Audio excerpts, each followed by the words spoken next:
If we talk about the factors affecting of atomic size, तो यहाँ काफ़ी factors हमें देखने के लिए मिल जाते हैं, जिसमें सबसे पहला फैक्टर होता है तो एटॉमिक रेडियस के लिए इफेक्टिव न्यूक्लियर चार्ज। सेकेंडली उसमें हमारे पास आ जाता है number of shell. Third one is screening effect. Next one is magnitude of positive charge and the last one is bond order.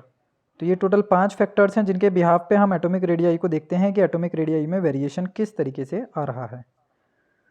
तो अगर हम इफेक्टिव न्यूक्लियर चार्ज को कंसिडर करते हैं तो हमने ये चीज़ पढ़ी है एटॉमिक रेडियाई में, जब हमने इसका ट्रेंड देखा इन द पीरियड और द ग्रुप, कि जैसे जैसे इफेक्टिव न्यूक्लियर चार्ज इंक्रीज़ होता है हमारी एटॉमिक रेडियाई डिक्रीज़ होनी शुरू हो जाती है, क्योंकि अट्रैक्शन टुवर्ड्स द न्यूक्लियस बढ़ रहा था। Effective nuclear charge can be defined as the attraction between the electrons of the outermost shell towards the nucleus. तो आपने इफेक्टिव न्यूक्लियर चार्ज अगर इंक्रीज़ किया तो आपकी एटॉमिक रेडियस डिक्रीज़ हो रही है, क्योंकि अट्रैक्शन बढ़ रहा है। तो यहाँ से हमें ऑर्डर्स देखने के लिए मिलते हैं, जो कि एक एग्जांपल यहाँ हमने लिया सीधा, लिथियम, फिर बेरिलियम, फिर boron, then carbon, nitrogen, oxygen and fluorine. तो ये हमारे पास एलिमेंट्स हैं या एटम्स हैं इन सभी के। अब हो क्या रहा है कि बेसिकली लेफ़्ट टू राइट जाने पर नंबर ऑफ शेल्स तो कांस्टेंट है, नंबर ऑफ शेल कांस्टेंट है, वो बढ़ ही नहीं रही, लेकिन नंबर ऑफ इलेक्ट्रॉन्स बढ़ते जा रहे थे। तो इलेक्ट्रॉन्स बढ़ने की वजह से जो इनका अट्रैक्शन था टुवर्ड्स द न्यूक्लियस वो भी बढ़ता जा रहा था। जैसे जैसे अट्रैक्शन बढ़ता गया तो जो साइज़ है वो डिक्रीज़ होता चला गया, जिसकी वजह से फ्लोरीन का साइज़ सबसे छोटा मिला और लिथियम का साइज़ सबसे बड़ा मिला। तो this is the correct order of the atomic radii from left to right in the periodic table. Second factor के बिहाफ पे अगर हम देखते हैं तो एटॉमिक रेडियाई डिपेंड करती है नंबर ऑफ शेल्स पर। तो नंबर ऑफ शेल्स में हम इसको कैसे कह सकते हैं, इन दी ग्रुप। जब हम नंबर ऑफ शेल्स की बात करेंगे तो इसका मतलब ये हुआ कि हम एक ग्रुप के अंदर बात कर रहे हैं। तो ग्रुप के अंदर हमेशा नंबर ऑफ शेल्स क्या होती हैं, बढ़ती हैं। तो लिथियम सबसे ऊपर है, देन सोडियम है, पोटेशियम है, रुबिडियम है, सीजियम है। तो यहाँ पर 2 शेल हैं, यहाँ 3, देन 4, देन 5, देन 6। तो जैसे जैसे नंबर ऑफ शेल्स बढ़ रहे हैं तो साइज़ बढ़ रहा है, और साइज़ बढ़ता है तो इसका मतलब एटॉमिक रेडियस भी बढ़ती जा रही है। तो इसलिए हम कहते हैं इसको डायरेक्टली प्रोपोर्शनल, कि आप नंबर ऑफ शेल बढ़ाइए एटॉमिक रेडियाई बढ़ जाएगी, आप नंबर ऑफ शेल घटाइए एटॉमिक रेडियाई घट जाएगी। नेक्स्ट वन आ जाता है स्क्रीनिंग इफेक्ट। स्क्रीनिंग इफेक्ट का मतलब हुआ कि एटॉमिक रेडियस कैसे अफेक्ट करेगी, कि ये मैंने एक साइज़ बनाया एटम का, इसमें इनर शेल में इलेक्ट्रॉन्स हैं और आउटर मोस्ट शेल में इलेक्ट्रॉन्स हैं। इस तरीके से हम पर्टिकुलरली एक एग्जाम्पल के तौर पर समझ करके चल रहे हैं, कोई डेफिनेट पर्टिकुलर वो नहीं ले रहा हूँ मैं इलेक्ट्रॉनिक कॉन्फिगरेशन। अब हो क्या रहा है कि इसकी इनर वाले शेल के जो इलेक्ट्रॉन्स हैं उनका अपना एक फोर्स ऑफ अट्रैक्शन है टुवर्ड्स द न्यूक्लियस, उससे आउटर मोस्ट शेल की जो इलेक्ट्रॉन्स हैं उनका भी एक फोर्स ऑफ अट्रैक्शन काम कर रहा है, लेकिन जो सबसे आउटर मोस्ट शेल है उसके भी इलेक्ट्रॉन्स फोर्स ऑफ अट्रैक्शन को फील करते हैं। अब हो क्या रहा है कि जो मैग्नीट्यूड है सबसे इनर शेल के इलेक्ट्रॉन्स का वो सबसे ज़्यादा होगा अट्रैक्शन के केस में, और जो आउटर मोस्ट शेल है उनका अट्रैक्शन थोड़ा कम होगा as compare to the inner shell electrons. लेकिन वो अट्रैक्शन कम क्यों है, क्योंकि यहाँ पे इलेक्ट्रॉन रिपल्जन भी काम कर रहा है एट द सेम टाइम जिस टाइम पर अट्रैक्शन काम करेगा। तो जो इनर शेल के इलेक्ट्रॉन्स होते हैं वो आउटर मोस्ट शेल के इलेक्ट्रॉन्स को रिपेल करना शुरू कर देते हैं, जबकि जो आउटर मोस्ट शेल के इलेक्ट्रॉन्स है वो अट्रैक्ट होने की कोशिश करते हैं टुवर्ड्स द न्यूक्लियस। तो जो रिपल्जन है between the electrons and electrons, this is known as the screening effect. इसका मतलब ये हुआ कि इनर शेल के जो इलेक्ट्रॉन्स हैं वो आउटर मोस्ट शेल वाले इलेक्ट्रॉन्स को अंदर की तरफ नहीं जाने देंगे। This effect is known as screening effect. तो जैसे ही स्क्रीनिंग इफेक्ट बढ़ता है वैसे वैसे साइज़ बढ़ता है। साइज़ बढ़ने के पीछे का रीज़न ही स्क्रीनिंग इफेक्ट है, क्योंकि अट्रैक्शन कम हो गया है, और जब अट्रैक्शन कम होगा बेसिकली तो साइज़ बढ़ेगा, और अगर अट्रैक्शन ज़्यादा हो गया तो स्क्रीनिंग इफेक्ट कम हो जाना है।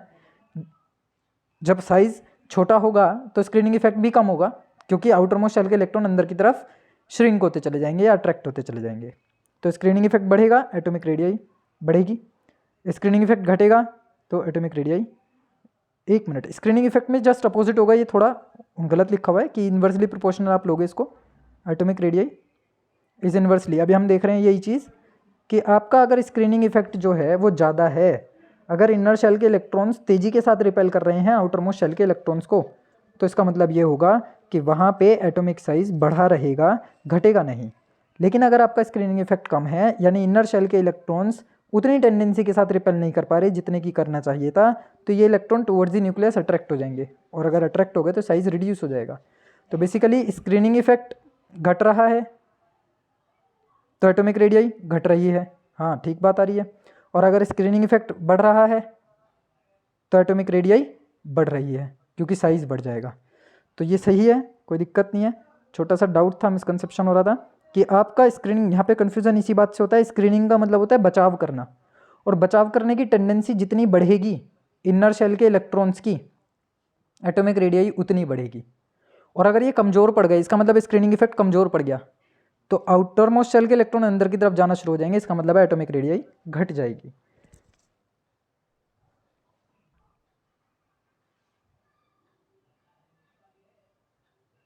नेक्स्ट वन, जो एटॉमिक रेडियाई है वो स्क्रीनिंग इफेक्ट के डायरेक्टली प्रोपोर्शनल है। स्क्रीनिंग इफेक्ट को हम कैसे डिफाइन कर रहे हैं, ये बेसिकली एक टेंडेंसी है इनर शेल इलेक्ट्रॉन्स की जो आउटर मोस्ट शेल के इलेक्ट्रॉन्स को रिपेल कर रही है, क्योंकि इलेक्ट्रॉन इलेक्ट्रॉन के बीच में रिपल्जन होता है। तो इनर शेल के इलेक्ट्रॉन्स जितनी तेज़ी से रिपेल करते हैं स्क्रीनिंग इफेक्ट उतना ज़्यादा होता है। इनर शेल के इलेक्ट्रॉन्स जितने कम रिपेल करते हैं, जितनी कम टेंडेंसी से रिपेल करते हैं, इसका मतलब है स्क्रीनिंग इफेक्ट उतना कम होगा। अब मैंने ये कहा कि स्क्रीनिंग इफेक्ट अगर आपका बढ़ा तो इसका मतलब है रिपल्जन ज़्यादा है, और रिपल्जन ज़्यादा के केस में इसका साइज़ कैसा रहेगा, बढ़ जाएगा, क्योंकि इलेक्ट्रॉन इलेक्ट्रॉन रिपल्जन क्या करेगा, शेल को थोड़ा सा एक्सटेंड कर देगा। तो बेसिकली स्क्रीनिंग इफेक्ट अगर बढ़ता है तो एटॉमिक रेडियाई बढ़ेगी। अब मैं अगर ये कह रहा हूँ कि स्क्रीनिंग इफेक्ट घट गया, इसका मतलब ये है कि इनकी टेंडेंसी कमज़ोर पड़ गई रिपेल करने की, और आउटर मोस्ट शेल के इलेक्ट्रॉन इफेक्टिव हो गए, तो वो अंदर की तरफ श्रिंक होने शुरू हो जाएंगे, क्योंकि वो न्यूक्लियस के साथ अट्रैक्शन में है। उसकी वजह से हम ये कहते हैं कि स्क्रीनिंग इफेक्ट अगर आपका डिक्रीज हो गया तो एटॉमिक रेडियाई भी डिक्रीज हो जाएगी, क्योंकि साइज श्रिंक हो जाएगा। तो ये बिल्कुल ठीक है कि atomic radius is directly proportional to the screening effect. Next जो इसमें हमारे पास आ जाता है that is magnitude of positive charge. आपका पॉजिटिव चार्ज बढ़ता है अगर तो एटॉमिक रेडियाई घटेगी, साइज छोटा हो जाएगा। आपका पॉजिटिव मैग्नीट्यूड अगर घटता है तो एटॉमिक साइज बढ़ जाएगा, यानी कि कैटायन पर जितना ज़्यादा चार्ज आता जाएगा उसका साइज उतना ही छोटा हो जाएगा। जैसे कल हमने एक एग्जांपल लिया था मैग्नीज का, वो +7 स्टेट तक भी ऑक्सीडेशन स्टेट को रिप्रेजेंट करता है। तो मैग्नीज एटॉमिक स्टेट पर सबसे बड़ा साइज दिखाने वाला है। Mn2 positive pay 2 positive charge आया, यानी मैग्नीट्यूड 2 आया, इस पर पॉजिटिव चार्ज का 3, इस पर पॉजिटिव चार्ज का 4, इसी तरीके से सोन कहाँ तक जा रहा है, +7 तक। तो मैग्नीट्यूड बढ़ रहा है, इसका मतलब है इसके कैटायन का साइज छोटा होता जा रहा है। थर्ड नेक्स्ट वन आ जाता है नेगेटिव चार्ज। अगर आपका साइज नेगेटिव चार्ज का मैग्नीट्यूड बढ़ेगा तो एटॉमिक साइज बढ़ेगा, क्योंकि पॉजिटिव और नेगेटिव एक दूसरे के उल्टे काम कर रहे हैं। तो यही चीज़ थी, ऑक्सीजन की मैं बात करूँ, नाइट्रोजन की मैं बात करूँ, एटॉमिक स्टेट पर इनका साइज सबसे छोटा होगा। इन्होंने एक एक इलेक्ट्रॉन का लॉस करना है, गेन करना है, तो इनका साइज बढ़ जाएगा। इन्होंने 2-2 इलेक्ट्रॉन का गेन करना है तो इनका साइज और बढ़ जाएगा।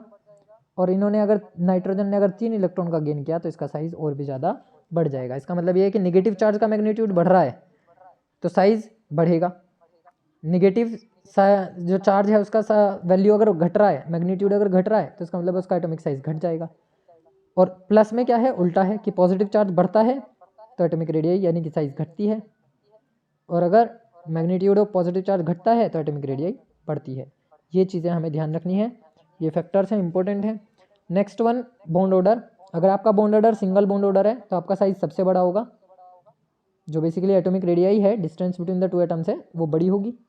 अगर मैं बात करूँ डबल बॉन्ड की, जहाँ पर हमारे पास डबल बॉन्ड प्रेजेंट हो जाता है, चाहे वो एटम कोई भी हो, तो वहाँ पे जो फोर्स ऑफ अट्रैक्शन है वो भी ज़्यादा होगी, और बॉन्ड लेंथ कम होने की वजह से उसकी रेडियस छोटी हो जाएगी। और जहाँ पर 3 बॉन्ड आ जाएंगे वहाँ पर रेडियस सबसे ज़्यादा छोटी हो जाएगी।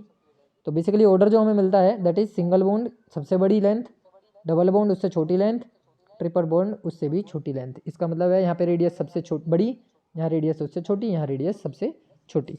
तो बेसिकली ये फैक्टर्स हैं जो एटॉमिक रेडियाई को अफेक्ट करते हैं।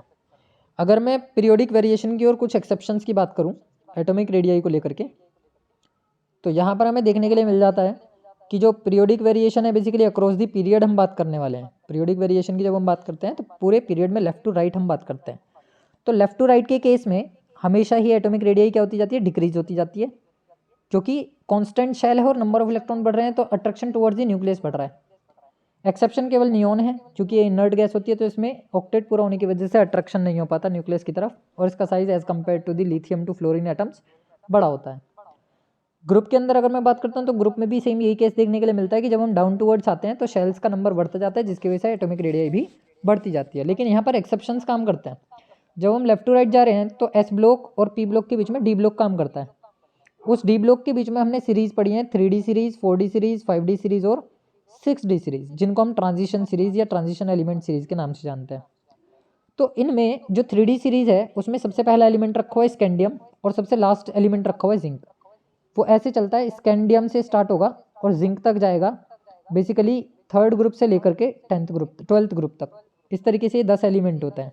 तो पहला element scandium, then titanium, then vanadium, chromium, manganese, iron, cobalt, nickel, copper, zinc. अब होगा क्या, जब आप 21 से 30 की तरफ जाओगे in the period, scandium to zinc की जब हम बात कर रहे हैं, उस केस में जो इनकी फर्स्ट ट्रांजिशन सीरीज है वहाँ पे इफेक्टिव न्यूक्लियर चार्ज तेजी से बढ़ता है और एटॉमिक साइज जो है वो डिक्रीज नहीं होता। एटॉमिक साइज सेम बना रहता है लेकिन इफेक्टिव न्यूक्लियर चार्ज बढ़ता जाता है जैसे जैसे नंबर ऑफ इलेक्ट्रॉन बढ़ते जाते हैं 21 से 30 तक के एलिमेंट में। तो ये इनकी एनामोलस प्रॉपर्टी होती है, एनामोलस बिहेवियर होता है डी ब्लॉक एलिमेंट्स का या ट्रांजिशन एलिमेंट्स का। ये एक्सेप्शन है, जबकि हमने क्या देखा अभी कि लेफ्ट टू राइट हमेशा घटेगी, लेकिन लेफ्ट टू राइट बीच में जो डी ब्लॉक है हम उसकी बात नहीं कर रहे हैं, उसमें हम केवल एस और पी ब्लॉक की बात करेंगे। डी ब्लॉक के केस में एटॉमिक रेडियाई कांस्टेंट बनी रहेगी लेकिन फोर्स ऑफ अट्रैक्शन फिर भी बढ़ेगा। ये इसकी एनामोलस प्रॉपर्टी हो गई। अगर स्कैंडियम टू मैंगनीज की बात करता हूँ, मिड हाफ वे की बात करता हूँ, मैं हाफ पाथ की बात करता हूँ। स्कैंडियम से मैं मैंगनीज तक जाऊँगा, फिर मैंगनीज से मैं जिंक तक जाऊँगा। तो मैंगनीज 25वें नंबर पे रखा हुआ है, तो स्कैंडियम टू मैंगनीज साइज पहले डिक्रीज हुआ और फिर आयरन टू निकेल यानी कि 26 से लेकर के 28 तक, iron nickel, iron cobalt nickel 27, 26, 27, 28 में आयनिक रेडियाई इनकी जो रेडियाई थी वो बेसिकली सेम मिली। इनका साइज ऑलमोस्ट एक जैसा देखने के लिए मिला क्योंकि यहाँ पर स्क्रीनिंग इफेक्ट बिल्कुल इक्वल मिला न्यूक्लियर चार्ज के। और जो एलिमेंट नंबर 29 कॉपर है और जो जिंक है बेसिकली उनके साइज में थोड़ा सा इंक्रीमेंट देखने के लिए पाया गया। तो स्कैंडियम टू मैंगनीज एक छोटा सा डिक्रीज पाया जाएगा। आयरन कोबाल्ट निकल की रेडियाई बिल्कुल कांस्टेंट सेम मिलेगी और कॉपर और जिंक की रेडियाई इंक्रीज होती हुई दिखाई देगी, जिसकी वजह से हम ये कंसिडर कर लेते हैं कि scandium to zinc left to right जाते हुए इफेक्टिव न्यूक्लियर चार्ज बढ़ तो रहा है लेकिन एटॉमिक रेडियाई में बहुत कम चेंज आएगा, जिसको नेग्लिजिबल चेंज मान करके हम कंसिडर करके चलते हैं। तो ये एक्सेप्शंस है। नेक्स्ट यहाँ पर एक पार्ट जाता है हमारे पास लेंथेनाइड कॉन्ट्रैक्शन का। कई जगह पर लेंथेनाइड कॉन्ट्रैक्शन काम करता है। तो बेसिकली ये लेंथेनाइड कॉन्ट्रैक्शन जो है वो काम किस जगह करने वाला है, ये कौन से इलेक्ट्रॉन काम करते हैं लेंथेनाइड कॉन्ट्रैक्शन में। तो जो आउटर मोस्ट इलेक्ट्रॉनिक कॉन्फ़िगरेशन होता है एफ ब्लॉक के एलिमेंट्स का या डी ब्लॉक के एलिमेंट्स का, एफ ब्लॉक के एलिमेंट्स में लेंथेनाइड कॉन्ट्रैक्शन पाया जाएगा। डी ब्लॉक के एलिमेंट्स में ग्रुप 3 में 6 पीरियड और 7 पीरियड में 57 टू 90 51 टू 72 और यहाँ पे 90 टू 103 एलिमेंट्स रखे हुए हैं। तो बेसिकली ये जो एलिमेंट्स हैं 57 से लेकर के 72 तक के बीच के और 90 से 103 के बीच के, वो लेंथेनाइड और एक्टिनाइड सीरीज में डिवाइडेड है। ऊपर वाला ब्लॉक लेंथेनाइड, नीचे वाला एक्टिनाइड। तो अब वो क्या रहा है कि जो लेंथेनाइड वाली सीरीज है वहाँ पे हमें एक लेंथेनाइड कॉन्ट्रैक्शन पाया जाता है due to the n-2f orbital. n-2 का मतलब है कि अगर आउटर मोस्ट शेल 7 थी तो इनर शेल जो है जिसकी मैं बात कर रहा हूँ वो 5वीं होगी। उस 5वीं शेल में अगर f ऑर्बिटल में इलेक्ट्रॉन जाता है तो वो वहाँ पे लेंथेनाइड कॉन्ट्रैक्शन को रिप्रेजेंट करना शुरू कर देता है, क्योंकि स्क्रीनिंग बहुत कम होती है। इन इलेक्ट्रॉन्स की स्क्रीनिंग जो होती है वो बहुत कम होती है, जिसकी वजह से जो स्ट्रक्चर है वो एफ ऑर्बिटल की बहुत कॉम्प्लिकेटेड हो जाती है। यानी एफ ऑर्बिटल के इलेक्ट्रॉन 7th शेल के इलेक्ट्रॉन्स को अंदर आने से नहीं रोक पाते, जिसकी वजह से साइज श्रिंक हो जाता है। और इस इफेक्ट को हमने बोला था स्क्रीनिंग इफेक्ट का। तो यहाँ पर बेसिकली स्क्रीनिंग इफेक्ट कम हो जाता है और इफेक्टिव न्यूक्लियर चार्ज बढ़ जाता है 1 by 1 पॉजिटिव। जैसे जैसे चार्ज बढ़ेगा वैसे वैसे इनकी जो साइज होगी वो भी रिड्यूस होती चली जाएगी। तो जो ट्रांजिशन सीरीज है बेसिकली उसमें सीधा फैक्टर काम करता है न्यूक्लियर चार्ज, कि आपका न्यूक्लियर चार्ज बढ़ेगा तो स्क्रीनिंग इफेक्ट कम हो जाएगा। इस चीज़ को हमने नाम दिया है लेंथेनाइड कॉन्ट्रैक्शन का इन लेंथेनाइड सीरीज। और first transition series, second transition series और थर्ड ट्रांजिशन सीरीज में अगर हम बात कर रहे हैं तो जो साइज इंक्रीज होता है, मतलब कि किस तरीके से साइज में इंक्रीमेंट देखने के लिए मिलेगा, तो जो थर्ड सीरीज है 3D वाली, उसमें स्कैंडियम है, यट्रियम है, लेंथेनम है, इस तरीके से ये रखी हुई है। तो ये मेरे पास है स्कैंडियम, टाइटेनियम, वेनेडियम, ये मेरे पास है yttrium, zirconium, hafnium, yttrium, zirconium, और ये है लेंथेनम और हाफनियम। तो ये मेरे पास 3D सीरीज, ये मेरे पास 4D सीरीज, ये मेरे पास 5D सीरीज। अब बेसिकली हो क्या रहा है कि साइज इंक्रीज होता है, यहाँ पर साइज कैसा पाया जाएगा, थोड़ा सा इंक्रीज पाया जाएगा।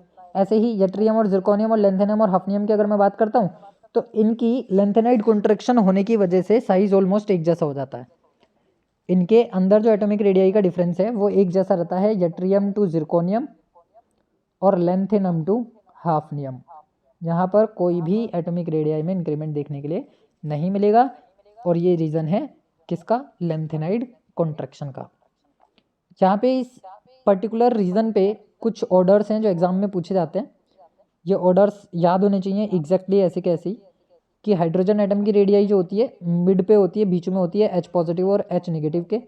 आयोडीन की रेडियाई आयोडीन निगेटिव और आयोडीन पॉजिटिव से बीच में होती है। सिमिलरली अगर यहाँ पे बात करूँ टाइटेनियम की रेडियाई छोटी रहेगी किससे, जिरकोनियम से, और जिरकोनियम की बराबर होती है हाफनियम के। ये इक्वल रेडियाई को रिप्रेजेंट करते हैं।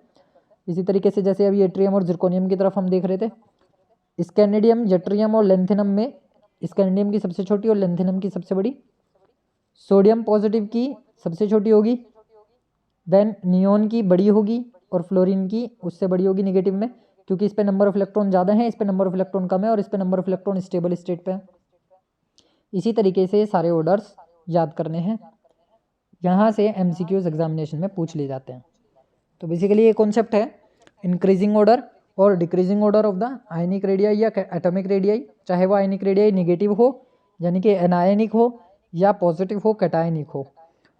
फैक्टर्स यही काम करते हैं एटॉमिक रेडियाई वाले ही, सारे के सारे आयनिक रेडियाई में भी यही सब चीज़ों का हमें चेक करना होगा।